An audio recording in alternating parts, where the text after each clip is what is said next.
Hello and welcome to Stop and Smell the Roses. No child left behind. It's a question that we all heard many times in those past years.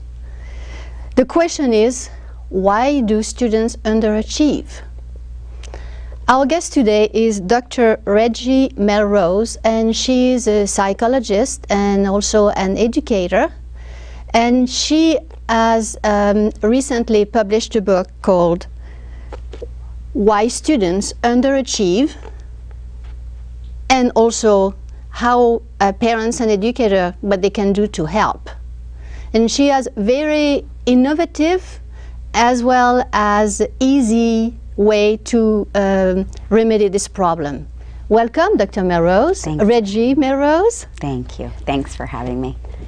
And Reggie, if I may call you, I wanted to find out among the students that you had in your practice or in the schools, how many students you think, like in each classroom, underachieve? In my experience, I've been in schools about 15 years, and mostly at Long Beach Unified School District. And I did notice over the years that there was a growing number of students who were not benefiting from the educational program that they were receiving. I would say anywhere from 1 to 3 students in each class in every school was really struggling in a way that baffled most educators. And that adds up very fast. It sure does. So, is that what prompted you to decide to write a book? Yes, you know, as educators, we come to schools with our education and our training, our love of children, our good intentions, and that actually helps us to reach most kids.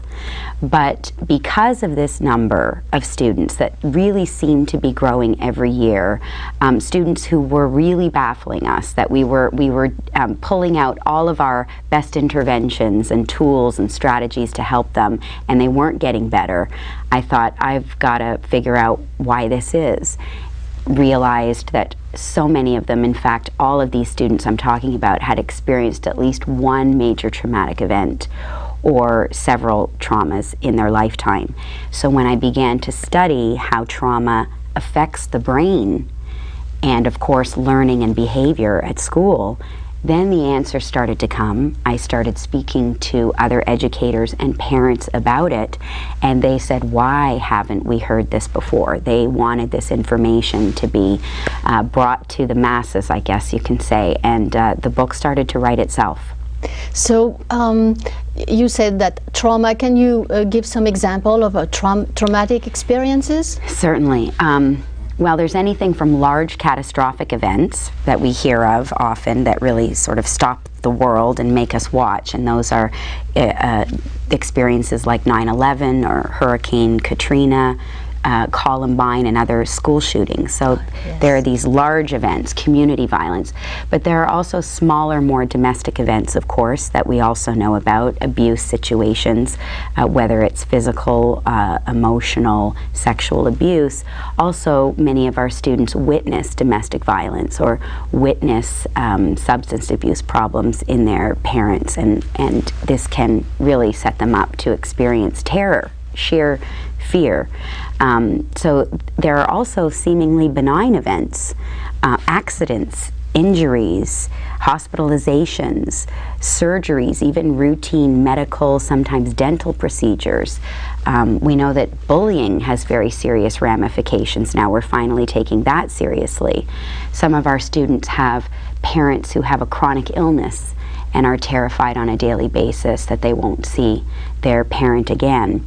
The list really, it goes on and on. There are many events, and when I say accidents, it can be falls from a bicycle, depending on the circumstances. So trauma really is, for a child, it's any event, whether it's real or perceived on the part of the child as terrifying. So it doesn't matter what we would objectively judge to be traumatic. We can't let our perceptions interfere with our ability to see how the very real events of our students' lives are impacting them. So what are the, I think the manifestation of, you know, like when someone experiences a trauma or translates a circumstance into a traumatic event? Yes. Either maybe physical and psychological?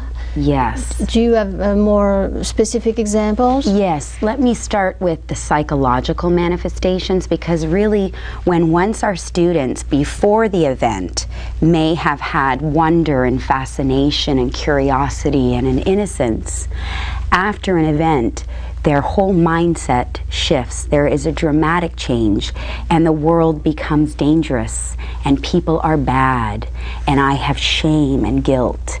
And sorry, I get goosebumps about it, because I see how these children change after these events, and they become hopeless and helpless many times. And so psychologically, they're not in a good place. They're trying to fool people. They want to be okay again. They know that they were different before in many cases. So they try very hard not to show these manifestations. Physically, their whole body and brain has changed.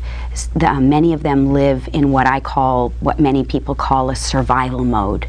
They're now either in a fight or flight mode. Some of them are in freeze. They're still numb and in shock from the event, and so they're moving through their life, some of them in a way where they need to be ready for the next dangerous thing that's coming around the corner. So physically, they have a lot of anxiety.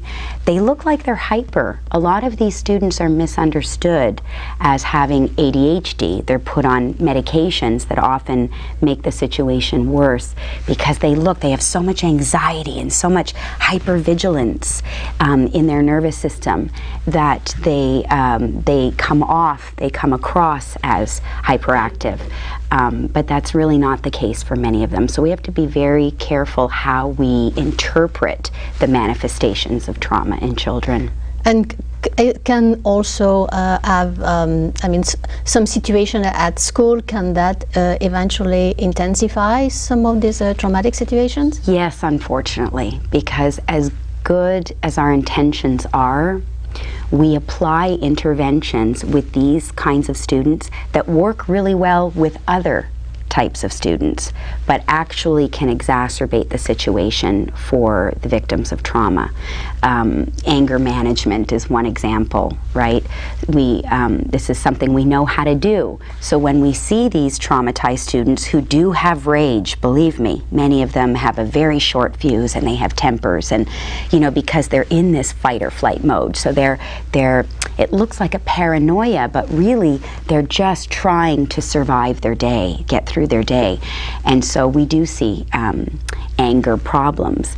But when we put them through anger management, it actually doesn't help. It gives them greater insight into the fact that I'm not getting this right. Why can't I control my anger? Why can't I use these skills that I'm learning? But the problem is different.